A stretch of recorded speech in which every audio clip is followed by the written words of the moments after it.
Good evening, I'm Andrew Cheng. And I'm Adrienne Arsenault. Tonight, in the race for a vaccine, hope and a timeline. Within the next few months, some people in Canada will start getting these vaccines. 95% effective, who Pfizer's vaccine helps and who will get it first. As Canada tries to beat back the second wave, Ontario registers its deadliest day. We're staring down the barrel of another lockdown. Nunavut starts a 2-week shutdown. This is it, folks. It's time to take a stand. And BC's Premier calls on Ottawa to limit interprovincial travel.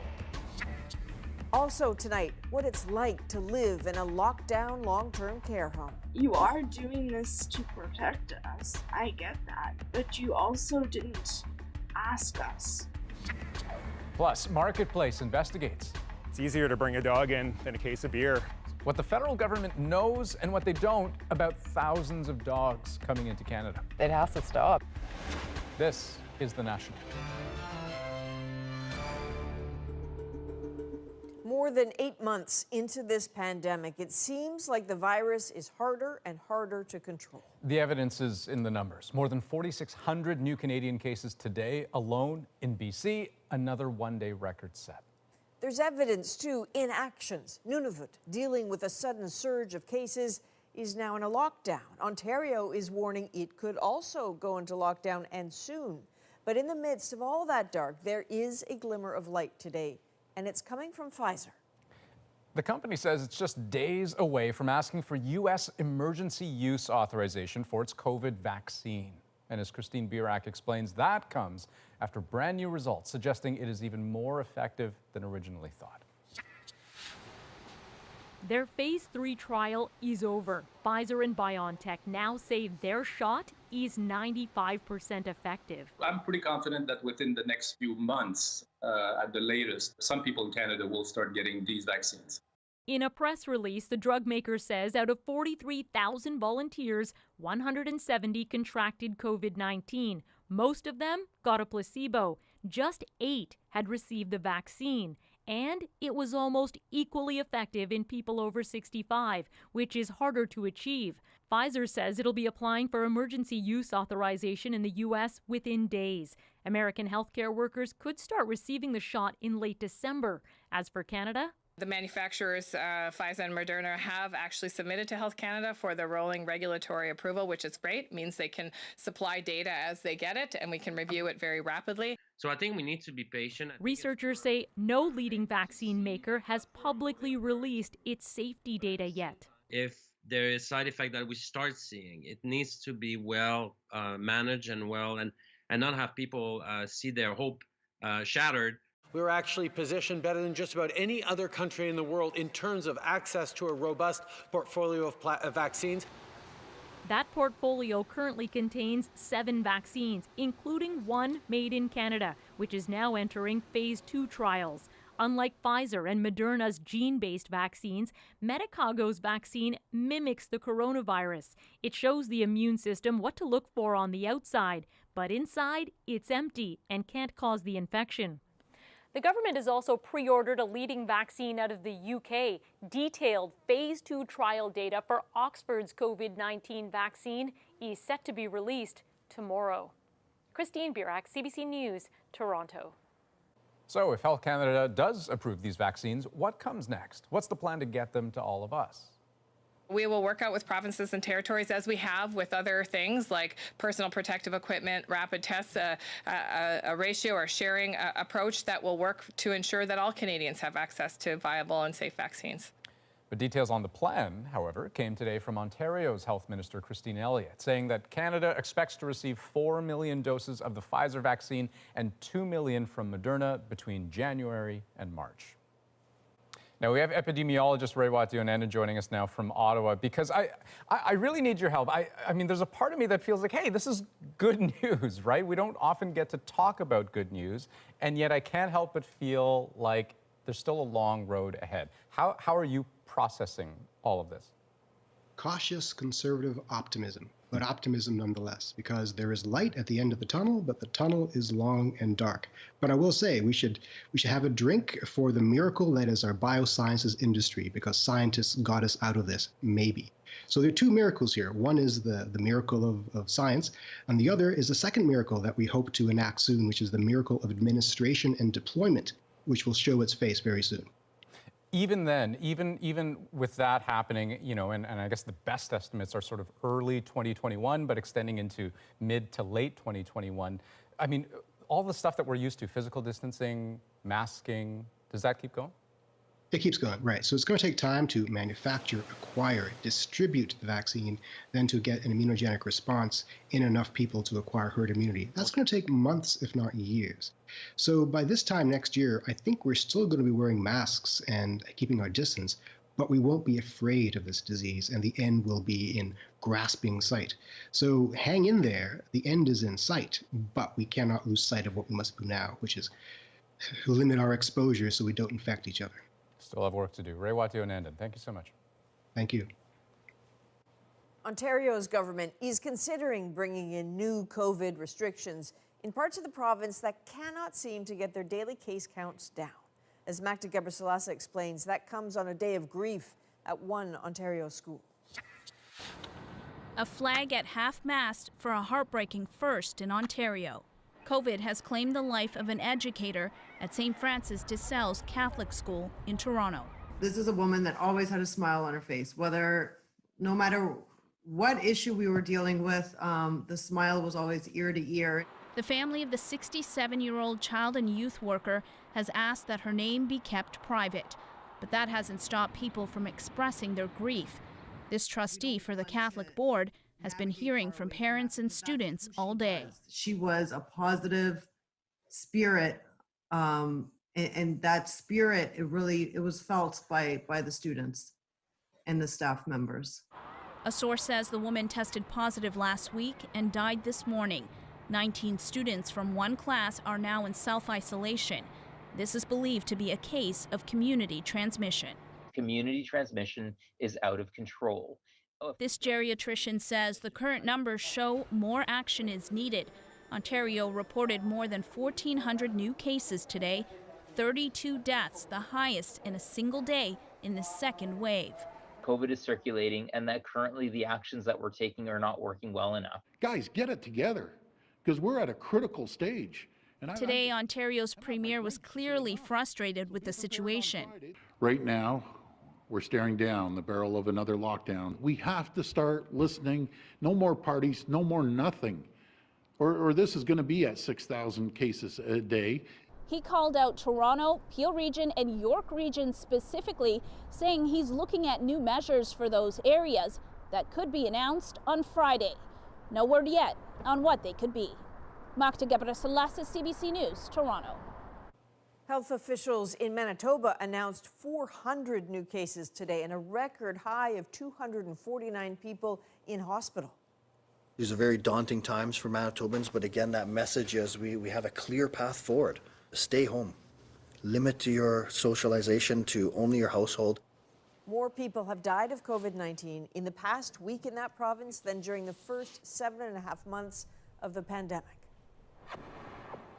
And it's a pretty similar situation in Alberta, where almost a quarter of all of the province's COVID deaths have happened this month. Health officials added 730 new cases today, 287 people in hospital.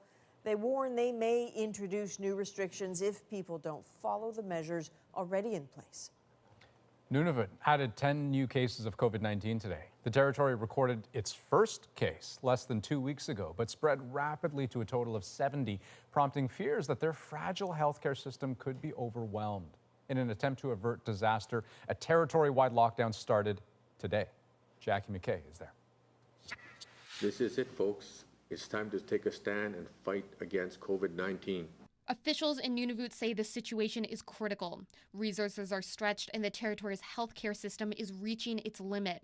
If there's more cases, our ability to manage it is going to depend a lot on the size of the outbreak, the size of the community, and how much work is needed to get it under control. The virus has now spread to 4 communities, and contact tracers are racing to catch up. Today, a 2-week lockdown began to try to avoid overwhelming Nunavut's small, isolated healthcare centers, ill-equipped to handle severe cases of COVID-19. You need higher level care, like being intubated, being on a ventilator, being in ICU. Of course, you need to go south, and sometimes arranging for that to happen and that happening quickly can sometimes be a barrier, to getting the proper treatment on time. So far, Nunavut has not asked for help from the federal government, but the health minister says they're in constant communication and federal help is available. We don't want to have to go there, but if there was a need, in fact, for the military to come and give us support, that they would be able to go to that extent. One person has been hospitalized in Winnipeg. They've since been discharged. The epicenter of the outbreak remains the hamlet of Arviat, but the spread to even smaller communities is concerning, places like Whale Cove. The mayor there is trying to keep people calm. I'm trying to recommend that the community should not panic and not visit, or if they don't have any priorities, to stay home, and as of today, it's locked down. Also trying to calm nerves, the healthcare workers in Iqaluit, Nunavut's only hospital with just 35 beds. The city posted this image on social media, showing 2 paramedics in PPE with their pictures taped to their chests. Health officials say they won't know for several weeks if the lockdown has worked, but things are still likely to get worse before they get better.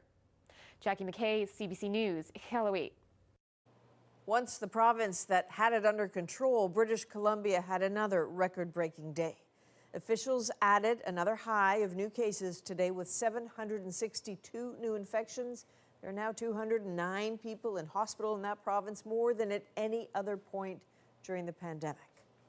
The government of British Columbia has already asked people not to travel between regions inside the province. But as the numbers continue to rise, Premier John Horgan is thinking bigger.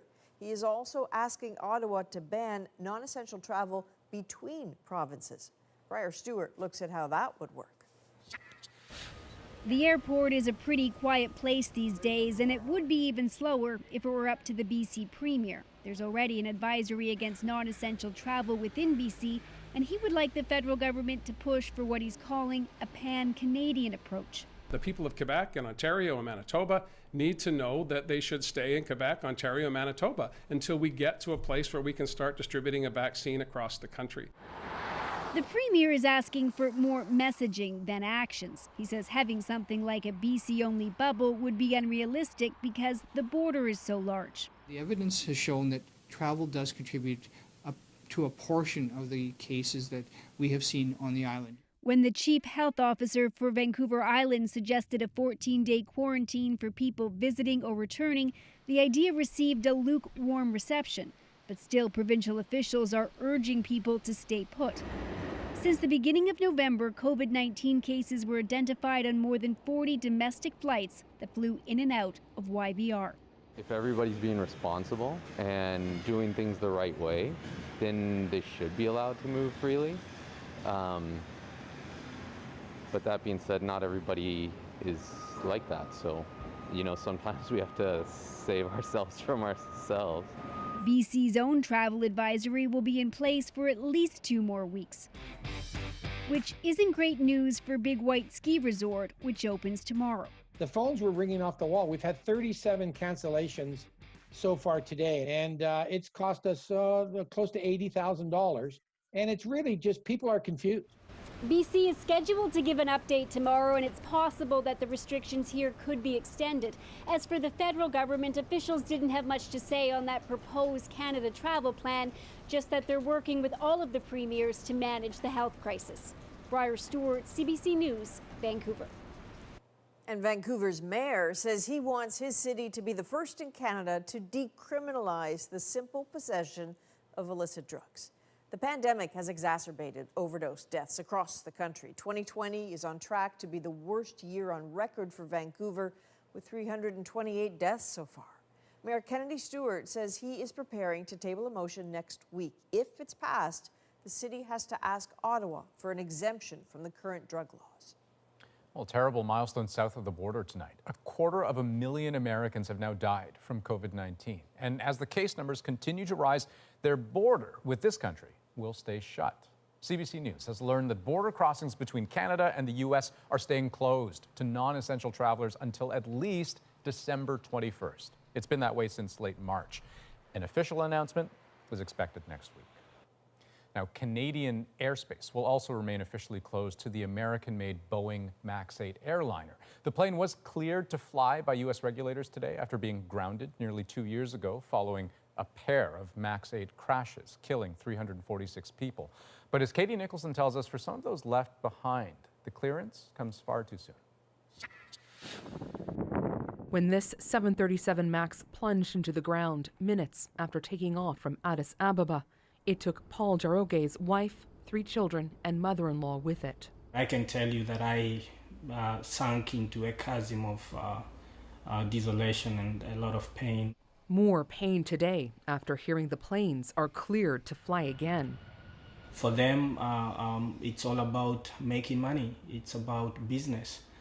For us, it's about the loss of humanity. The FAA says Boeing fixed the flawed MCAS software problem that overrode pilot controls to force the plane's nose down, and it has promised new pilot training.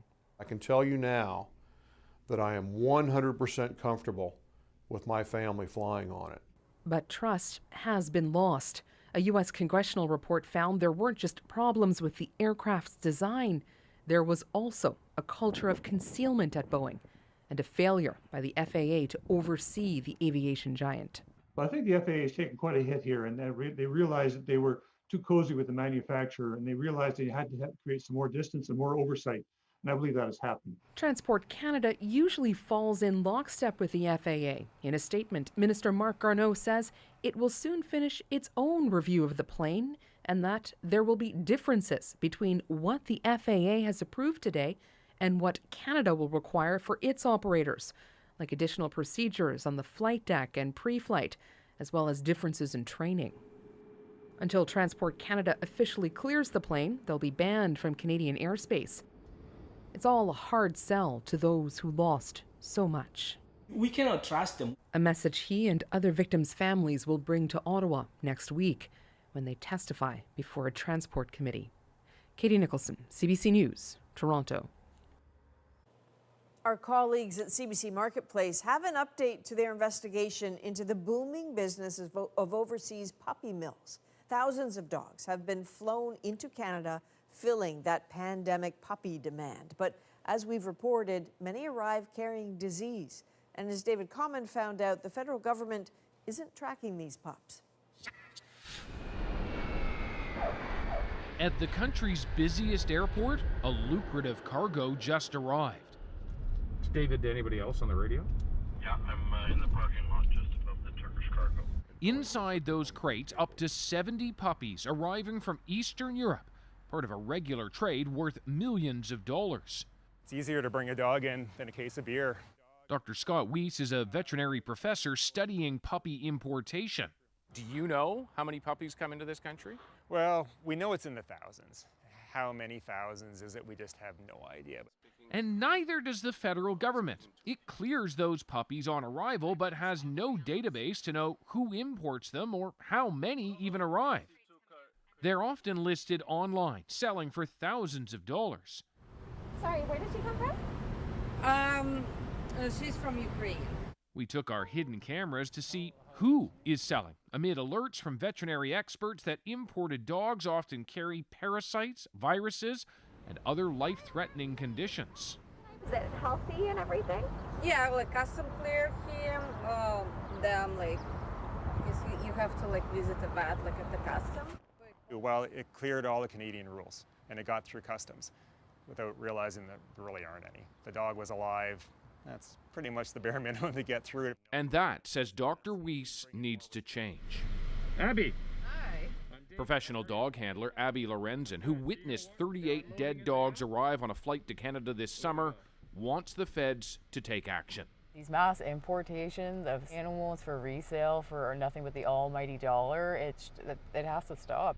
The CFIA, which regulates animal imports, says it's up to the buyer to ask key questions to avoid supporting puppy mills. Back in July, they paused the import of puppies under 8 months of age from Ukraine and say there have been no significant transport incidents since that ban. David Common, CBC News, Toronto.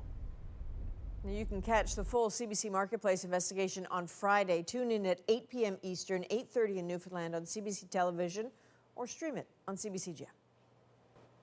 New restrictions coming down in Saskatchewan tomorrow will suspend visits to long-term care homes.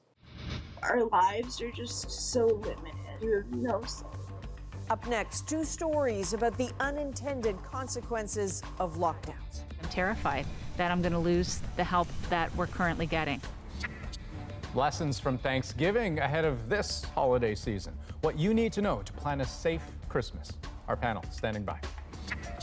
And later, saving Rockefeller. This little owl popped out and he grabbed it. The famous tree that came with a surprise. We're back in 2.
Today, Saskatchewan recorded 132 new cases of COVID-19. Now, like many provinces, Saskatchewan's coronavirus trend line, look at it there, is going in the wrong direction. That's leading to new restrictions starting tomorrow, including mandatory masking in all indoor public spaces and limiting indoor gatherings to a maximum of 5 people.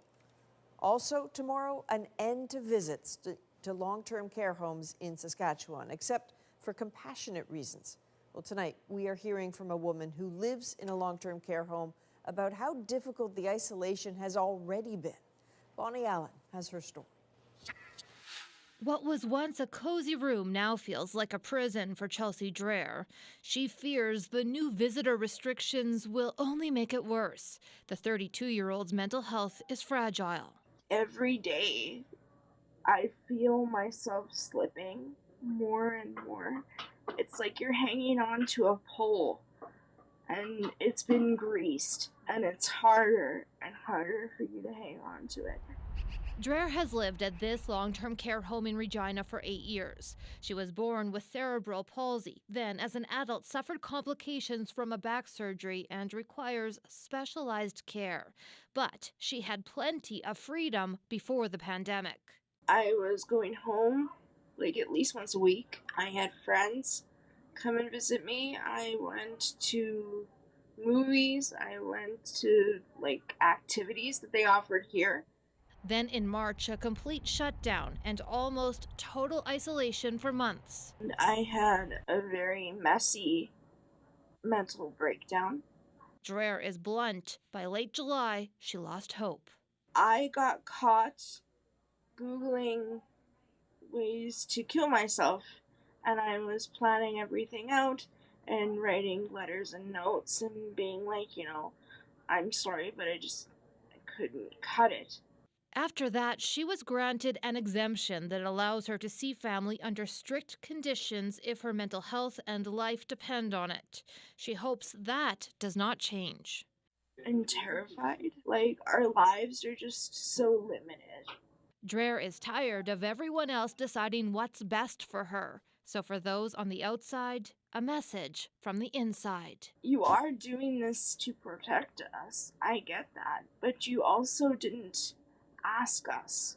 Bonnie Allen, CBC News, Regina.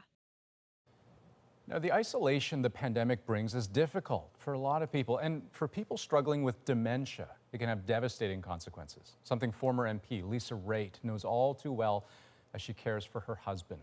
Vicadopia has their story. Moments of disorientation and incoherence are becoming more common for Bruce Wood. So is hostility. Oh, fuck off. It was a bad summer. It was a really rough summer. It was sad. Former politician Lisa Raitt has been documenting her husband's mental decline during the pandemic. It was overwhelming, and it was a really violent outburst, and I was scared. Anything else good for the day? Wood has young onset dementia. Raitt says getting timely medical care and support is harder these days, yet she's managed to get help at home for him for now. So when I see the cases creeping up again and the numbers, I'm a little bit worried. I'm terrified that I'm going to lose the help that we're currently getting. The Alzheimer's Society has convened a special COVID-19 dementia task force. It's made up of doctors and researchers across the country to track the effects of canceled programs and isolation on patients to prevent another kind of crisis. The group is seeing troubling signs: more TV watching, more sleeping, less human interaction, fewer stimulating activities. The early research is showing that yes, it has, in fact, caused a faster decline, and so higher dependence on caregivers and supports. We are going to rip you up and flush you down the toilet. Welcome, everybody. It's not the first thing that comes to mind when we think virtual healthcare, but these videos are intended to elicit new brain activity in dementia patients with stimulating visuals, sounds, and ideas. It's how one research hospital has replaced patient programs it had to cancel, and it's promising. They're focused, they're engaged, their mood goes up, and it's a quality experience for them. Yes! Lisa Raitt says she's trying to make the most of her husband's experiences on her own to stop him from slipping away. Vicadopia, CBC News, Toronto. So those are two very personal stories. We really appreciate people sharing with us tonight. And when we come back, it is pretty clear the holidays will be different this year. Just ahead, what a safe Christmas means for you and your family. From Thanksgiving lessons to the risks of travel, we ask our panel of experts how to plan for more uncertainty.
Well, the holiday season is just around the corner. In a way, it can't come soon enough. But with ever-increasing COVID case numbers, experts keep warning us, keep the celebrations small.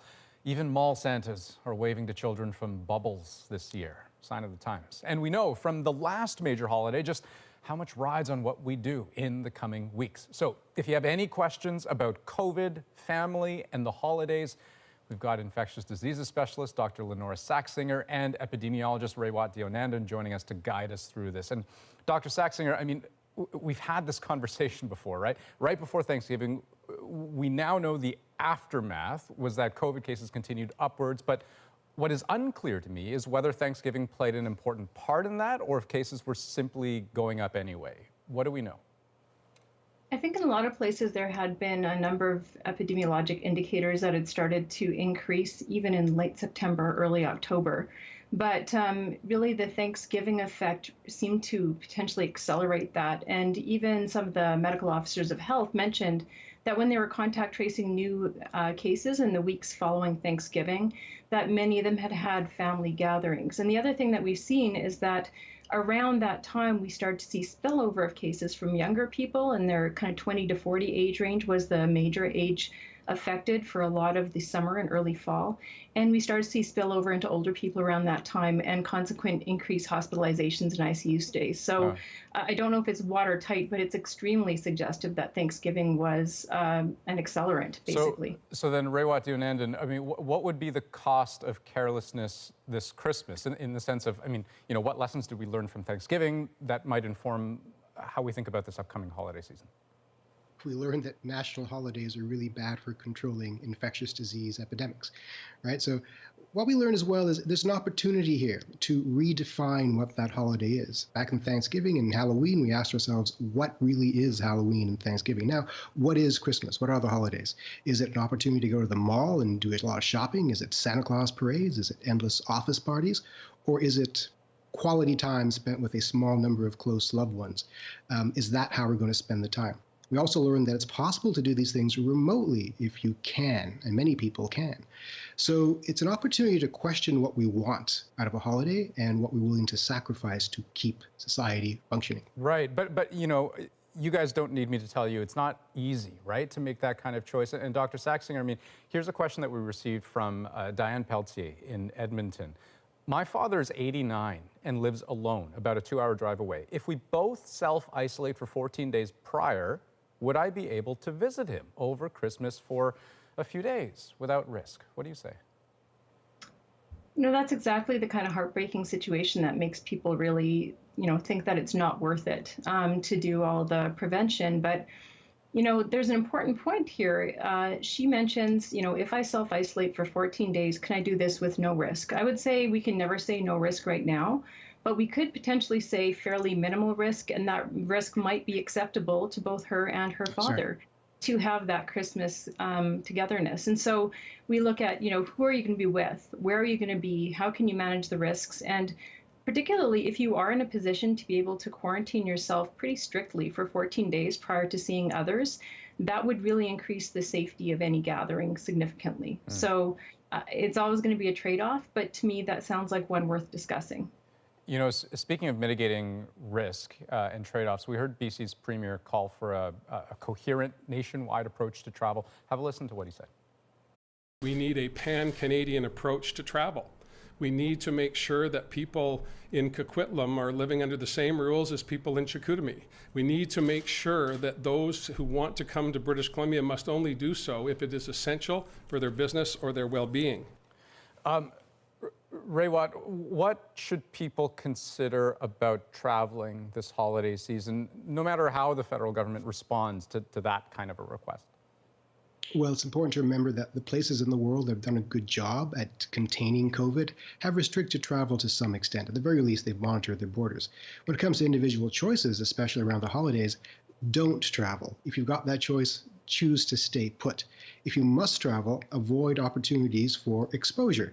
For example, drive in your own car if you have that opportunity rather than taking the bus. I know some people haven't got that choice, but do so. If you have to fly, choose a shorter flight. Your chances of exposure increase dramatically if the flight is longer. And frankly, it's getting to the airport and and being in the airport and getting on and off the plane, that's the problem, not so much the flight. Right. So in other words, just don't travel if you don't have to, but if you have to, just minimize your exposures. Dr. Saxinger, one last thought from you. I've got about 30 seconds left on minimizing the risk for those people who do weigh the risks and decide, you know what, I still want to get together with my loved ones. What's some helpful advice?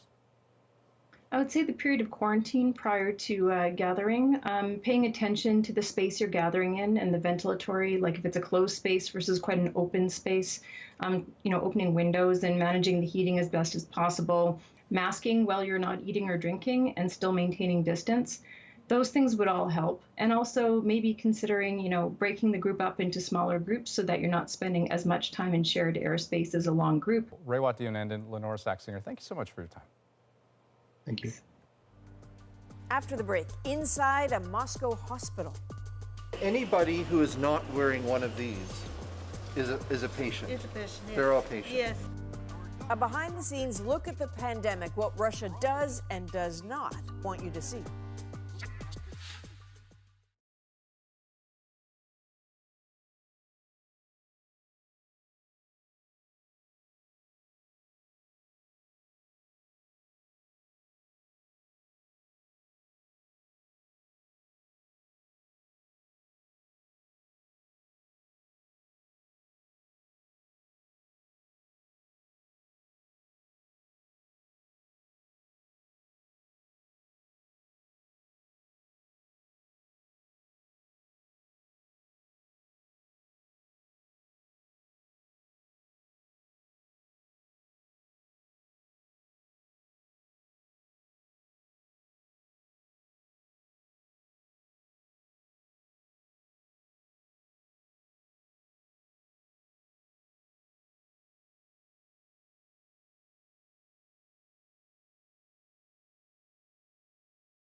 We live in a much different world than we did 8 months ago when the COVID-19 pandemic exploded around the globe. Tonight, there are 56 million recorded cases, more than 1.3 million people dead, with some of the world's greatest powers among the worst affected. To date, New York City announced it will reclose public schools just a month and a half after reopening them. These closures are effective tomorrow out of an abundance of caution. And this is happening after the city's COVID testing rate hit a positivity rate of 3%. That is a critical threshold there. We need our community to pause for 6 days. Our concern is that if we don't have this circuit breaker, that we will not stay ahead of this. And the state of South Australia imposed a serious 6-day circuit breaker lockdown today over a growing COVID-19 cluster in suburban Adelaide. Only one person per household can leave each day, and only for necessities. Construction, schools, cafes, all closed. Even takeout food places are shut down. Of all the major countries struggling with COVID-19, Russia is one of the hardest to get a clear picture of. Officials claim things are well in hand while pointing to a promising Russian-made vaccine, while critics point to crowded ICUs and rooms filled with body bags. Well, tonight we bring you a special report from Russia. Our Chris Brown got rare access inside the country's front lines.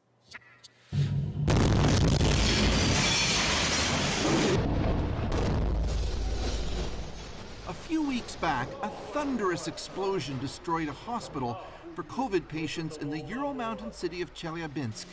Oxygen tanks blew up. Remarkably, no one was killed, but it was yet another embarrassment for Russia's cash-starved hospital system. The health ministry says 90% of beds in the country are now full. We've reported on patients being treated in stairwells and bodies overwhelming morgues, so we asked to get inside a hospital to see the conditions for ourselves. This is where we were brought. It's a convention center in northern Moscow, the size of an airport hangar, transformed into an enormous COVID ward. No sign of a collapsing system here. It's just on the other side of the door, the so-called red zone, and we're going to have to get sealed up tight. Many hospital workers have complained about the lack of personal protective equipment, but these shelves were stocked, and there were plenty of people to ensure not a germ got inside of our suits. It's pretty hot, but you really are sealed up. There's no question about that. Beyond what resembles a space station airlock was the COVID ward. The day we visited, there were 700 patients here, but there was room for more. Anybody who is not wearing one of these is a patient. It's a patient, yes. They're all patients. Yes. Our guide is Dr. Katerina Popova, a neurologist by training who has quickly pivoted to looking after COVID patients. And all of these people, how sick are they? Very sick? Little bit sick? No, very sick. Very sick? Yes. Have trouble breathing? Yes, they have some problems with breathe. Yes, some problem with temperature, high temperature. High fever? Yes. Many needed oxygen, but more than that, they seemed to be in a state of shock that they were even here. This is Ramil from Moscow. Но не ожидал такого. Думал, такого не будет. Верил, но думал, может, как-то легче все это проходит. Но у меня что-то очень тяжело. For another patient, Mikhail, it was physically exhausting even to say a few words to us. He believes he got COVID on the city's metro. Думал, как грипп. И как вот? Тяжелее. Walking through this ward, a couple of things stand out. Yes, most people here are older, but what's surprising is, in fact, the number of people who are younger, under 40, under 30, even some in their 20s. What's also clear is that this is a modern facility and not at all typical of the terrible scenes that we've seen in hospitals elsewhere in Russia. Everything here is high-tech. For example, all the information about a patient is stored in QR codes and staff have it at their fingertips. Need a lung scan? Not a problem. Didn't seem to be much of a wait. And upstairs, doctors were demoing a new IT system to better share information about patients. The doctor overseeing it all sounded pretty proud. Койками город обеспечен, у нас есть места для госпитализации пациентов, у нас полностью есть обеспечение и компьютерной диагностикой, и препаратами лекарственными, и всеми обследованиями, которые положено делать. Медики устают, скажем так, но они работают, и никто не жалуется, все спасают жизни людей для того, чтобы побыстрее пандемия наша закончилась здесь у нас в России. I think that it's typical only for Moscow, maybe for St. Petersburg, maybe for Yekaterinburg, but other regions are very poor. To give our tour some context, we reached out to Dr. Anastasia Vasileva, who's with the healthcare union opposed to the Putin government. Higher quality, FFP3, high quality. She's just back from delivering supplies to rural hospitals north of Moscow. They didn't see such good costumes, such good respirators, and gloves. Yesterday we gave them gloves. She says some hospitals looked more like prisons, and many staff were simply overwhelmed by the COVID workload. Her visits are not popular with the government. Along the way, she says police repeatedly stopped and harassed her. I think that they are trying to show that in Russia everything is good, and Russia has no problems with the coronavirus, with the medical staff. I think that's maybe chief doctors and some officials, they put money in their pockets, I think so, because I don't know why our rich country has such awful and terrible hospitals and clinics. In Russia, the pandemic has accentuated the vast disparities in the quality of health care depending where you live. Moscow gets big new facilities like this, while most other places just try to scrape by. And Chris Brown is with us now. So Chris, can you walk us through the access process in Russia? Because that was fascinating. Well, often the Russian government will let journalists, even Western journalists, into places where you might not think they would if they believe there's a good story. And here they at least believe the narrative could come out that, look, they're fighting the good fight against COVID. Have a look at our great new hospital. Look here, as it were. Don't look over there. So clearly two very different healthcare systems outside Moscow. How bad is it in hospitals there? Well, it really is the whole story of Russia in a nutshell. You have the center of economic, political power in places like Moscow and St. Petersburg, and everywhere else kind of gets the leftovers. And so the pandemic really has, accentuated that divide, and it's coming out in healthcare. We've done lots of stories. We're hearing stories almost every day of doctors in rural areas complaining about the lack of medicine, complaining about being overworked. We've heard of, and seen pictures of morgues full of bodies, 30, 40 of them in hospital corridors, simply because there aren't enough doctors, in places to do these autopsies. Adrian. All right, Chris, thanks to you and the team for this. Chris Brown in Moscow tonight. Okay, up next, bringing new Indigenous superheroes to life. My phone pinged, and I looked at it, and it said, want to draw a Marvel story, an email, and I thought someone was pranking me. How Marvel is changing its strategy thanks to an Indigenous creator.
Welcome back. Marvel released a comic today spotlighting Indigenous superheroes. Now, the heroes themselves aren't new, but the Indigenous talent tapped to tell their stories is.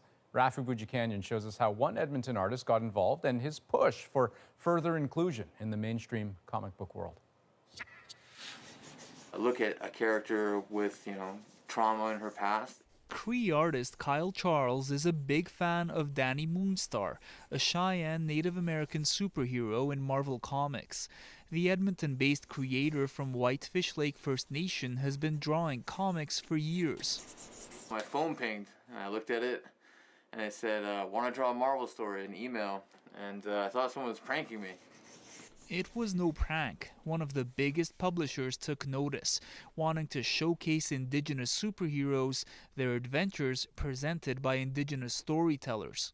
If we want it done properly, we have to do it ourselves. I don't want to sit on the sidelines while somebody else, scores touchdowns using our stories and our culture. How Indigenous characters have been represented has been a problem for decades. Marvel introduced Thunderbird, their first Indigenous member of superhero team the X-Men, in the 70s. Killed him 4 months later. In movie adaptations, with bigger audiences, not much better. Thunderbird's brother, Warpath, said only a couple of words in this X-Men film from 2014 before an evil robot killed him. We need to have more Indigenous graphic novelists in mainstream institutions. This Anishinaabe media scholar says historically, surviving characters have been portrayed by non-Indigenous artists. But they've often been one-dimensional, very stereotypical. But now, Marvel and others are stepping up their game. And when you add an Indigenous voice into that mix, naturally that character has to become multidimensional. Like Kyle Charles drawing his childhood favorite. Fans can't wait. I'm here for the artist. He's very talented. Something a bigger crowd will soon see as Charles brings characters to life in the mainstream. Rafi Boudjikanian, CBC News, Edmonton. Next on The National, after the iconic Rockefeller tree went up, a little surprise was found nestled inside. That is next in our moment.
So the Christmas tree at Rockefeller Center went up this week, but this year that tree has received a bit more attention for its appearance than usual because basically it looks as ragged as we all feel. But there was a surprise tucked inside that tired tree, and the story behind it is our moment. I got a phone call from a woman who asked if we did rehabilitation on owls. And I said, yes. And she said, well, I don't have the bird. My husband has it and he's at work. He's setting up the tree in Rockefeller Center. And this little owl popped out and he grabbed it and it didn't fly away. So they really felt that it needed to see a rehabber. And I looked in the box and that's what I saw, that little owl at the bottom of the box looking up. He was bright-eyed and aware, and the name just had to be Rockefeller. He's this, 5 inches tall. It was just perfect. I said, oh, yeah, he's got to be Rockefeller. Well, that makes 2020 all better now. If there was ever a living embodiment of a silver lining, I think they just found it. Although the poor little guy is probably having his breakfast thinking, what am I going to do today? Suddenly finds himself on the way to Manhattan. But he saw a vet. He's all good. He's going to be released soon. And yeah, there you go. Good for him. That is a national for November 18th. Good night. Good night.